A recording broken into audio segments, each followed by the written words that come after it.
மனுஷனாலும் அல்ல, மனுஷன் மூலமாயும் இல்லை. இது தேவனுடைய வார்த்தையா இருக்குது. இது தேவனுடைய வார்த்தையா இருக்குது. மனுஷன் அப்பத்தினால் மாத்திரம் அல்ல, தேவனுடைய வாயிலிருந்து புறப்படுகிற ஒவ்வொரு வார்த்தையினாலும் பிழைப்பான். அந்த வார்த்தைக்கு வல்லமை இருக்குது. இன்னைக்கு நம்ம சாப்பிடுகிற சாப்பாட்டுக்கு இந்த சத்துக்கள் இருக்குது. என்ன அது விட்டமின், புரதம், கார்போஹைட்ரேட்டு, என்ன கொழுப்பு, இப்படி நிறைய அதுக்குள்ள என்ன இருக்குது. அது ஏதோ உப்பு சப்பு இல்லாத சாப்பாடு இல்லை. அதுக்குள்ள நிறைய நமக்கு தேவையான சத்துக்கள், ஊட்டச்சத்துக்கள் அதுக்குள்ள இருக்குது. அதனாலதான் அது நமக்குள்ள நமக்கு பிரயோஜனமா இருக்குது. எத்தனை பேர் ஆமேன்னு சொல்றீங்க? இப்ப நம்முடைய சரீரம் என்ன செய்யுது? அந்த ஊட்டச்சத்துக்களை உறிஞ்சிட்டு மிச்சத்தெல்லாம் வெளியே அனுப்பிடுது. அதே போல வார்த்தைக்குள்ள வல்லமை இருக்குது, வார்த்தைக்குள்ள ஜீவன் இருக்குது. எத்தனை பேர் ஆமேன்னு சொல்றீங்க? அப்ப வார்த்தைக்குள்ள வல்லமை இருக்குது. அந்த வல்லமைய அந்த பிரஜாதியாகிய அந்த ரோம நூற்றுக்கு தலைவன் அறிந்திருந்தார். இது கூட யாருக்கு தெரியல? இயேசுவை பின்பற்றுகிற ஆக்களுக்கு தெரியல.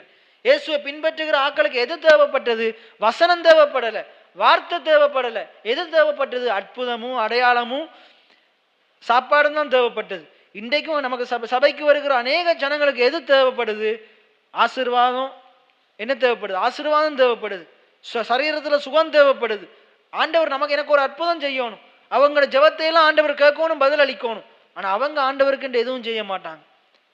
அவங்க ஆண்டவருக்கு எதுவுமே செய்ய மாட்டாங்க. ஆண்டவர் நம்மகிட்ட கேட்கறது வேற ஒன்றுமே இல்லை.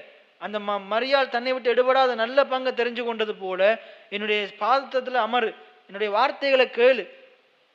எத்தனை பேர் ஆமேன்னு சொல்றீங்க? மிச்சதெல்லாம் அந்த வார்த்தை உனக்கு சந்திக்கும். ஆண்டவர் நமக்கு வசனத்தை தந்திருக்கிறார், வார்த்தையை தந்திருக்கிறார். கடைசி காலத்துல வார்த்தைக்கு தான் பஞ்சம் வரும், அற்புதங்களுக்கு பஞ்சம் கிடக்காது. ஏன்னா பிசாசும் அற்புதம் செய்யும். மோசே பாருங்க, இஸ்ரவேல் ஜனங்களுக்கு முன்னுக்கு ஆண்டவர் அற்புதங்களை செய்ய அனுப்பும் போது பார்வோனுக்கு முன்னுக்கு போயிட்டு மோசே என்ன செய்யறாரு? அற்புதம் செய்கிறார். பார்த்தா அவன் ஒரு கோலை போடுறான், அது பாம்பாகுது. அங்க இருக்கிற மந்திரவாதிகளும் கோலை போடுறாங்க, என்னவா மாறுது? பாம்பா மாறுது. இவன் அற்புதம் செய்ய அவங்களும் என்ன செய்யறாங்க? அதே மாதிரி பிசாசும் அற்புதம் செய்யும். பிசாசும் அற்புதம் செய்யும். ஏன்னா பிசாசு அற்புதம் செஞ்சே வஞ்சிக்கும். அப்ப அற்புதங்களுக்கு பின்னுக்கு போக கூடாது. ஏன்னா பிசாசும் தீர்க்க தரிசனம் சொல்லும். பிசாசும் என்ன செய்யும்? தீர்க்க தரிசனம். கடவுளுடைய தீர்க்க தரிசிகளையே பிழையாமையே பயன்படுத்துச்சா இல்லையா? பிழையாமையே பயன்படுத்துச்சு, கடவுளுக்கு எதிராக பேச வைக்கும். விளங்குதா? அப்ப நம்ம தீர்க்க தரிசனங்களுக்கு பின்னாலேயும் போகக்கூடாது, அற்புதங்களுக்கு பின்னாலேயும் போகக்கூடாது. விளங்குதா? அப்ப எதுக்கு பின்னால போகணும்டா?